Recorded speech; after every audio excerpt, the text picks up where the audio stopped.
Hi, welcome back to Storytime with David Booker. I appreciate you being here. Hopefully you've had a good day and you're ready for another reading. We've been reading from the Galactic Culinary Society. Today's we're going to continue on. Jean finally had a taste of the Sonnets of Umammi and she thought it was the greatest thing she'd ever had. Greelon is there, so there's a competition now that's going to happen to see who gets to actually learn how to write these sonnets, because they want it to be something that everybody can experience. So we're going to continue on, and this will be the final reading that we're going to do. I apologize, but if I can get some comments, if people will tell me whether or not they like this book or how much they like this book, I'd be more than happy to continue on and read parts from some of the other extensions, because this is Cryojacked or Cryojacked and others' tales. So there's more stories in here than just that. And like I said this before, this is one of the most unusual books I've ever read. As a cook and a science fiction writer and one who enjoys it very much, having the two combined, I can't beat it. So I'm having a good time. I hope you are too. Let's continue on. In the morning, under the bright, though hardly warming sun of Umami, Brother Odin led Jean and Sister Please down a rambling mountain path for the first, or actually second, test. Trailing behind the Dovian, Sister Please asked Jean, "Well, Soiling, how'd you find it? What'd you think of the sonnets?" "I suppose I had the same experience as you." Any clue how it was accomplished?" "No idea so far. What do you think the gas bag has planned for us?" "Well, we'll see." Odin stopped in front of the large stone pile. The rocks had been arranged into a mound about 7 feet high. "The tomb of our ancestors. May the spirits consecrate their bones," Odin announced, raising his tendril to the sky, stopping a good 10 feet from the cairn. They heard an angry buzzing in the air. "The long-haired honeybee test." Odin nodded toward the mound. He was carrying a short scoop with a wooden bowl. "So, who wants to go first?" In these ever-cooling Jean saw thousands of swarming bees swarming around and about the tall pile of neatly placed rock. They turned it into a hive. In these ever-cooling conditions, there isn't much left for the long-haired bee to pollinate, though fortunately the sturdy cloudberry bush remains. The monks have been practicing apiculture for millennia. A large bee hovered near Jean and Sister Please, buzzing furiously in their ears. They saw it had long hairs, or setae, in orange and black stripes circling its fat body, which was twice as large as Jean's thumb. "So, you smoke them out?" Sister Please asked hopefully. "We prefer not to disturb the bees," Odin replied. "Protective gear, then." Odin shook his head. Sister Please eyed the buzzing hive dubiously. "In that case, oiling first, if you please." He waved his tentacle toward the cairn. Jean took the scoop and bowl from Odin. She calmly approached. Hundreds of bees swarmed around her irritably in a black cloud, but she continued forward in unhurried, measured steps. "No, it's too terrible to bear. It's not worth it." The Greelon winced. Nearing the cairn, nearing the cairn, Jean examined its surface, noticing a rock at about waist height protruding through it, previously removed. She grasped it firmly, but it was stuck. "Come back, Earthling. Give it up before it's too late." "I can't watch." The Greelon covered its eye stalks with its tentacles. Coolly passing her hand over the stone to brush away some hairy bees, Jean noticed it was sealed with a brownish glue, propolis, a resin-like mixture produced by the insects. Picking up a small, sharp-edged stone off the ground, she cut the propolis. She pulled out the stone very slowly so as not to upset the bees. With a hive uncapped, she slid her scoop in. Splitting the wax-sealed honeycomb, she drew out a teaspoon of golden honey. Without altering her even pace, Jean returned. It's a test to overcome one's fear. Sister Peas slapped his tendrils together as it dawned on him. Maybe, but Jean whispered, but the bees on Umami have no stinger. Sister Peas' eye stalks widened in surprise. You mean the old monk's been playing us? Fearless now, the Greelon swiftly picked up the scoop and bowl. He hurried into the swarm, waving bees away with multiple appendages. Squeezing in the long, flexible, tentacled arm lined with suction cups, he sucked out twice as much honey as Jean. He returned triumphantly with gloopy honey dripping all over. You dirtlings are so gullible, and you thought I was afraid. The third test, the savory blue fish sauce contest. This time Brother Oden had led them to a rock-strewn beach. A wide river faced them. Sister Peas looked around uncertainly. What are we supposed to do here? It appears we're to produce the fish or the fish sauce, Jean surmised. What a lovely, lovely day. I do enjoy the air. The monk floated along, pulling a cart. Now it's time for my afternoon hymnals and the lighting of the oil lamps, so I shall return to the monastery. I trust you'll play fair. Sister Peas glanced at the cart. There were 2 barrels, and they were both empty. Except for this, there was nothing else for miles around other than scattered rocks and boulders, and not even a lonely tree. What are we supposed to catch the fish with? Greelon called after Brother Oden, who was already floating away. Oden turned around. Oh, I nearly forgot. You are not to leave the beach, not until you've completed your task.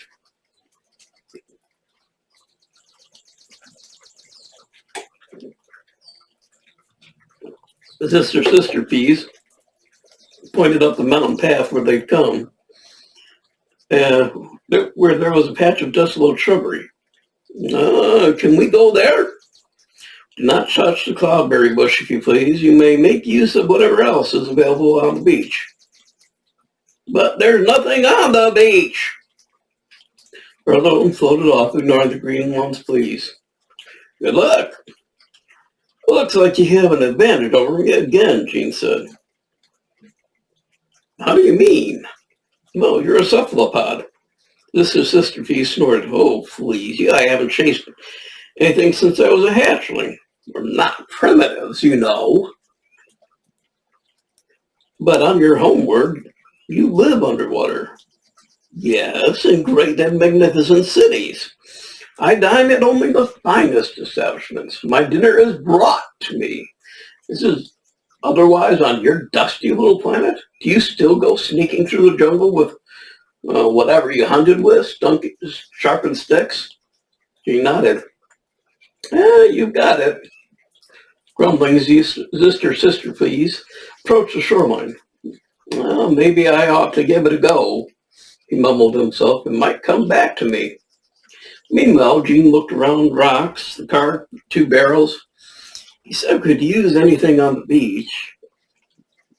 She took one of the barrels from the cart and carried it to the water. She waded up to her waist. Schools of small, silvery blue fish creatures darted from beneath the surface like flashing shadows. She swept the barrel through the water, up using it as a net. Up on the beach, Sister Peas watched. I think she's onto something. He grabbed the remaining barrel and sloshed in. Jean wasn't having any success. The fish simply skipped out of the way. Eventually, she might catch 1 or 2 if she remained perfectly still, but there had to be a better method. She glanced at the shore again. almost rocks. She sloshed back to the beach and put the barrel down. She began carrying rocks into the shallows, building up 2 walls into a trench, which reached the surface of the water. While she worked, Sister P zipped this way and that with this barrel without success. After an hour's labor, she judged the trench was long enough. She retrieved her barrel, capping one end with it. How to get the fish in the trench and then into the barrel, and then take them out. She requires at least 10 arms. Hey, sister! He bobbed his head up. Any luck? Not so far, Dirtling, but I think we're going to have to do this together. Noticing the trench she built, Sister P swarmed closer. Very clever, I see. Herd the fish down this narrowing lane you constructed and directly into the barrel. Well, yes, but it needs one person to hold the barrel and another to drive the fish in. You'll make a good fish herder. Sister Peas looked at her suspiciously. Indeed, you hold the barrel and then make off with all the fish. Well, we have 2 barrels. Let's say the first one is mine or yours, whichever you prefer, so long as we agree in advance. We do it twice. Whoever has the most fish in the barrel, Sister Peas eyed her uncertainly, debating her proposal over in his mind. Unfortunately, we don't have any other choice but to trust each other. At last, a scheming light entered the Greenland's eyes. All right, it's a deal. He popped open his water barrel, spat on a tentacle, and shook with Jean. I'll go first. That barrel you're holding is mine, agreed? He nodded and crouched over the barrel at one end of the trench. Sister P swam around to the other, lying perfectly still until he saw a school of blue fish swim unsuspectingly into position. The Greenland suddenly shot out with all tentacles splayed and swirling. He drove the fish into the trench. They sped up into the barrel, which Jean quickly turned upright before they could get out. Aha, we did it! The Greenland shouted. You single-brained dirtling are not as stupid as you look. Together, they dragged the barrel onto the beach, drained it, and carefully not to let out the fish, and put it on the cart. Jean then carried the second barrel into the river, positioning it at the end of the trench. Sister, please? She looked up to see the Greenland hurrying away with the cart behind him. She huffed and puffed. Remember, you agreed. This one's mine. What's the old saying? Fool you once, shame on you. Fool you twice. I'm a genius. The sonnets will be mine. And he left her high and dry. A pink sunset bathed the monastery, perched on the mountainside in the fiery glow. Strolling the abandoned hallways, Jean found Odin at the bottom of crumbling stone steps leading to an open-air atrium. 3 stone vessels, 4 feet in diameter, were set into the tiled floor and capped with wooden covers. Odin opened one of these, dumping in the fish that Greelon had brought back earlier. I'm not disturbing you, am I? Certainly not, my dear. You don't mind if I tour the premises. If you can't sleep, you can always lend a tendril. Brother Odin extended a long broom-sized ladle. Jean took it and stirred the fish. Don't be afraid to pound them, break them up. That's it. My, you humans are strong. Why do I get the feeling all we've been doing here is simply your ordinary work? It's always good to have helping tendrils. Odin uncapped the second casket. Jean saw it was filled with a slurry of mashed fish fermenting in their own liquid. The monk scooped some into a large ceramic jug before pouring it through a strainer into the third vessel. Excuse me.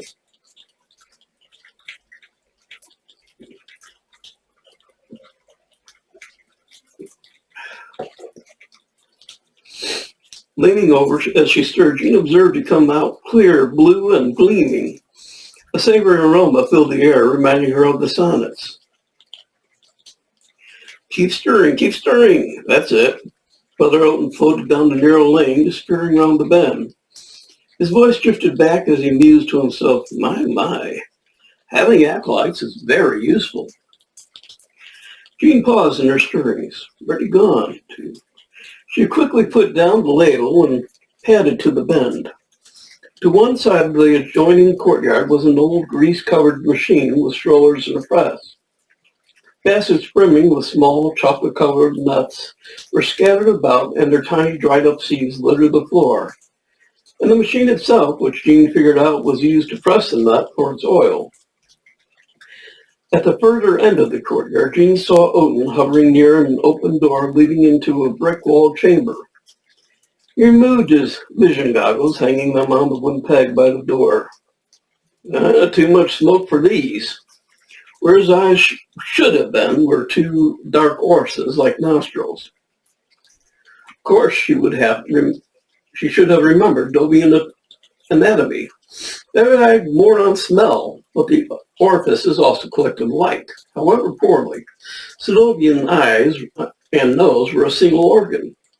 He obviously used his goggles to enhance his vision, but did it have another purpose? She snuck over to the door, lifted the goggles off a peg, and passed her wrist computer over them. My favorite part of the day, Odin gurgled with pleasure from inside the chamber. Finishing her examination, she put the goggles back. She stole a glance into the room. Wafting smoke drifted out. It smelled bitter with a hint of nuttiness, though not unpleasant. She saw that along all four walls were racks laden with row upon row of strange black devices. Small, soot-covered braziers, turned upside down. An orange glow quivered under the rim of each, as though cupping tiny golden stars. Curling black smoke drifted up from beneath. In the center of all this, Odin held a large bowl in one tendril and a brush in the other. With yet another tendril, he lifted one of the blackened braziers, revealing a wavering flame burning from a tin of oil. He quickly brushed the ash which had gathered in the brazier into his bowl. Then, using all his tendrils and picking up extra brushes, he uncapped all the hundreds of braziers, sweeping more and more ash into his collection bowl. He whirled and twirled as if engaged in a frenzied, ecstatic dance, picking up speed and spinning. In minutes, he was done. He picked a gourd from the floor and poured a clear, liquid, pure water into the bowl, stirring until the ash blended into a fine black ink. Next, Odin unrolled a sheet of translucent white paper, the same as he'd used for the sonnets, and drew a few elegant lines. He hummed, apparently satisfied with the results. Having seen and learned enough, Jean quietly withdrew before she was discovered.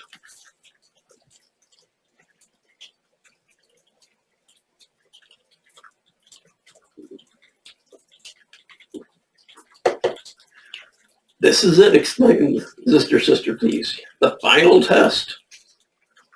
Greelon and Jean stood side by side, alone in the rusting metal cage elevator ascending with fits and starts into a black mine shaft. Sister Pease glanced sidelong at her. I see you have that look on your face. I know you better than you know yourself, Mudling. You didn't come here to preserve the ancient ways of Umami from defilement. You came for one thing and one thing only, to know the truth. Getting no reaction out of her, Sister Pease rolled his eye stalks. They passed a flickering light indicating their depth underground. Brother Odin said to exit at the bottom. Hope the generators hold out. Don't worry, I don't think the elevator ride is part of the test, Jean replied curtly. I was worried. On the other hand, there hasn't been any maintenance on these mines in probably over a century. They continued in silence, watching the gray rock of the shaft pass under the lights of the elevator. Of course, sister, please. Couldn't hold his tongue for long. Salt mines. This time the two brings back the most NaCl. I've been thinking. He must use it for the sonnets, eh? Everything we've been gathering seems to be an ingredient. I've noticed the pattern. But how does it all come together? How do the words of the poems affect the ingredients or or vice versa. Jean remained silent. And what was that gasbag saying about worms? To be careful of the worms. With a clang, the elevator came to a sudden jarring halt. The cage doors creaked open. Jean and Sister please, stepped out, flicking out their flashlights. Their beams played on the walls of a long, dark tunnel. They advanced cautiously. You know I live in the ocean, but going this far underground still gives me the heebie-jeebies. Why aren't there any lights? She didn't answer, but carefully examined the rock surface with her flashlight. Sister piece followed. So I suppose you, being a soiling, are in your element down here. She ran her hand along the rock rabbit-like wall. Sister Pease imitated her, rubbing a tentacle on the rock. I don't see any salt veins, do you? It's just plain old rock. There's more to it than that. If this is a mine tunnel made by an ancient monks of Umami, there were supporting beams and struts. Maybe it's a natural tunnel. Look how perfectly rounded the tunnel walls are. Now, something here has bored its way through here. What kind of something? The beam of Jean's flashlight fell on an object lying on the floor, glinting. She approached to investigate. She held up what looked like a rusting cylinder, not much bigger than her forearm. A few buttons were on it. A cylinder device lay nearby. A laser cutter? She said. Sister Pease picked up the second cutter, putting the spheres to rest. You see, the tunnel was made with these. No, they're too small to cut through all this. Maybe there's more abandoned equipment somewhere. The tunnel looks like it goes on forever. A booming howl cut him off, echoing from the deep, dark ahead. Oh, crap. Sister Pease slunk behind Jean. The ground trembled beneath their feet. Something was approaching. It emitted faint sparks, illuminating the darkness like a distant lightning storm. I'm just going to observe from over here, Sister Pease hightailed it back to the elevator, but Jean held her ground. A giant gleaming white worm emerged out of the shadows, its hide like ivory.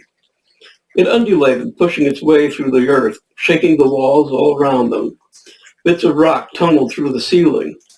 It opened its gaping maw and roared. Jean saw it was semi-translucent, electrical pulses flashing dimly within its body. Earthling, hurry! Sister Pease called from the elevator. Hold on! Hold on for what? The worm's body appears to consist of halite. Halite? You mean salt? Indeed, the worm was crystalline, ions pulsing through its vast length. Sister Pease looked down at the laser cutter he still clutched, thinking greedily of winning the contest. Stand aside, soiling. Just a minute. Remember what Brother Odin said. It was too late. Sister Pease blasted away, slicing the salt worm in two. Aha, it's mine. You were too slow. Sister Pease approached the inner halves of the worm. Oh boy, I have made quite a haul this time. I think Odin was trying to tell us to take care. He didn't mean we needed to watch out, but rather to treat this worm carefully. Sister Pease spoke to segmented end with his laser cutter. What are you talking about? You've heard what happens when you cut a worm in two. You mean the urban legend that you'll get 2 more new worms? That's nonsense. Every hatchling knows that's not true. Well, you're right for common invalids, but this one looks like it belongs to the planarian genus, meaning to regenerate. Even after decapitation, and the new worms retain the memories of the old. Both of them. On Earth, we have similar creatures, though they're practically microscopic. I think Odin left the laser cutters to gather shavings from its hide, not to... Even as I talked, the crystalline regeneration process had begun at a rapid-fire pace. Nah, fiddlesticks, Sister P said. You can't fool me out of my winnings. The 2 new saltworms reared up behind him. Sister, Don't be a sore loser. Take solace in the fact you competed against a Greelon. She never had a chance. There. Ah! The two worms took turns beating the Greelon. Jean aimed her laser cutter at the ceiling. Rock came plummeting down. Cut off from the retreating worms by the rock fall, Jean grabbed the battered Greelon by a tentacle and dragged him up into the elevator. Under silver light, Jean and the sister please sat next to one another in the open courtyard where Brother Odin had first proposed the contest for the edible Sonnets of Umammi, warming their hands and tentacles by a crackling fire. Excuse me.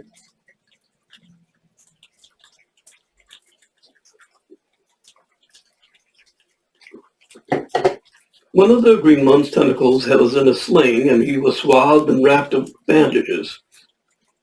He sat glumly, head hung low, with a long crack across his water mask. Tisk, tisk. Didn't I tell you to be careful with the poor Frankie?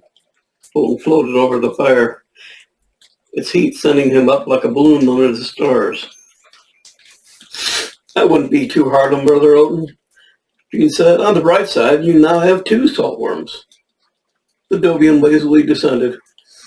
Yes, you perhaps have a point. Yes, I think I shall name his sibling Herbie. Yes, Frankie and Herbie. That's not too bad. Appropriate names for giant worms, Jean agreed. Now business. I have summoned you to tally your scores.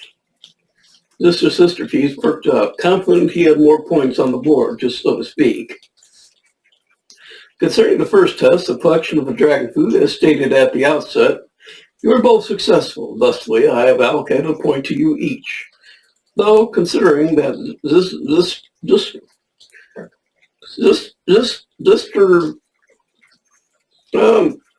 he collected more. I have, upon reflection, decided to assign an extra half point. Sister Pease stuck out his tongue at Jean. Regarding the second test, the long-haired honeybee test, you both extracted honey. Yeah, and I got twice as much, Sister Pease interrupted. And I wasn't afraid for a second, not even a nanosecond. Yes, well, I'm sorry to inform you, it was not a test about conquering one's fears. It was meant to demonstrate your knowledge of the planet Umami.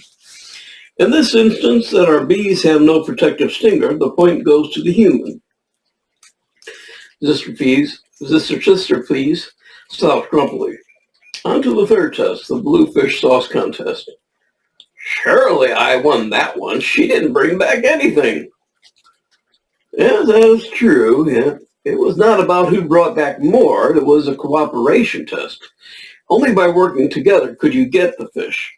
It was a human who ascertained this, so she gets another point. Oh, please! And for the fourth and final test, it really was about who would bring back the most salt. At this, you both failed. However, since the human risked herself and potentially forfeited the entire competition by choosing to save you, instead of pursuing the saltworms, it's only fair to credit her another point. The green one threw up his tentacles in disgust. As you have undoubtedly noticed, each of the tests involved collecting one of the ingredients used in writing the sonnet. But there's much more to it than that. Oh, yes, there's much more to learn. Brother Odin paused contemplatively, looking across the smoky fire. However, the Greelon has made a proposal for a very, very substantial sum. I might add, to bring the edible sonnets to market across the galaxy. I have considered it. The Dovian glanced about at the ruins of the monastery. Well, with these riches, I would be able to restart the Order of Umami and restore it to its former glory. He fixed Jean with his greenly lit goggles. Franchising is but a small price to pay, so I'm sorry to say it, my dear, but you lose. All right, we're going to stop there. There is more. That's chapter 14, and there it goes on for a long ways. So that's where I'm stopping, and you will have to get the book to find out the rest. If you have enjoyed these, I would really appreciate some comments down at the in the comments section. Let me know what you think. Let the author know what you think. And please tell your friends to tune in for these and other stories. There's books that I have written, books that some of my author friends that I've met on LinkedIn and other places have written, and there will be more. Now, I'm going to go back next reading and read from my newest edition of Sheriff in a Small Town. I've done quite a bit more, and we're about halfway there now. So, next reading will be that, and I appreciate you stopping by and listening in to Storytime with David. I really hope you'll be here for the next ones. Look out for the next edition or the next reading from another sheriff in a small town. And these are they're getting more interesting. They're getting more exciting. A lot more happening. So I hope you'll come back and listen in. Have a good day. Take care of yourselves.